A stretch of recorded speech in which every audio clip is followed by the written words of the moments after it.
A little bit less than a week ago, I started the design of a new game, and I only have about 1 month to finish it. It is going to be a kung fu game. There are countless fighting games, but what I really want to capture is the flow of the fights, in a way that you can block and counterattack, and most of the times you will play against the odds, against very powerful enemies, and if you fight them fairly, you will never win, so you will be given a few powers that can turn the tide of the battle. Let me show you after the intro. Welcome back!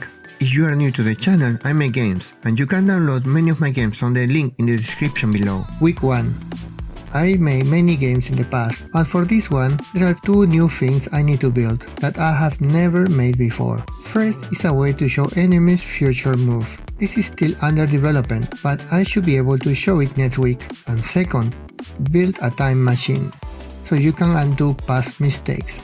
Today I'm going to talk about the time machine. There are not many games that allow you to rewind time. After some research, I found 2 main ways to make a time machine.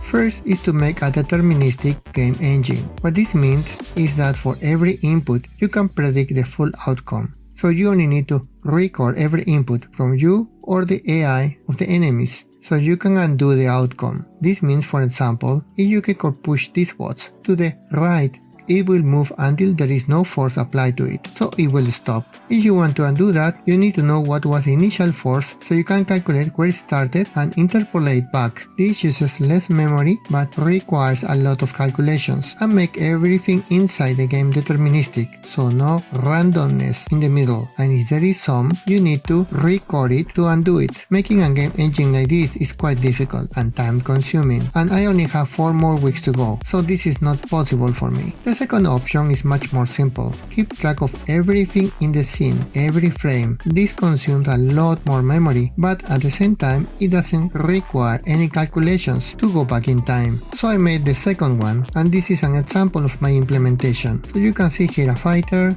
As time moves in the scroll bar, everything I do is recorded, every move, kick, and so on. So now if I stop the flow of time, I can easily pick the time controller and move the game back in time and see every action taken. I can move time backwards or forward. At any time like this, I can resume the gameplay, so no need to replay the same level if too many mistakes are made. In this game, you only have 1 life and you will keep hit points between levels. Also, you can only back in time for a limited period of time. As I mentioned in the previous video, stamina will play a very important role in this game. Every kick, punch, jump, and more will use stamina. Reaching 0 stamina will stop you from fighting, becoming unable to block attacks or respond, or make attacks very slow. Like here, I can barely keep kicking because of lack of stamina. Depleting your opponent's stamina is key for victory, so blocking and evading attacks will be extremely important, like the old movies. And that's it for today. By next week, I should have enemies in-game, so I should be able to show up some action. If you want to support my work,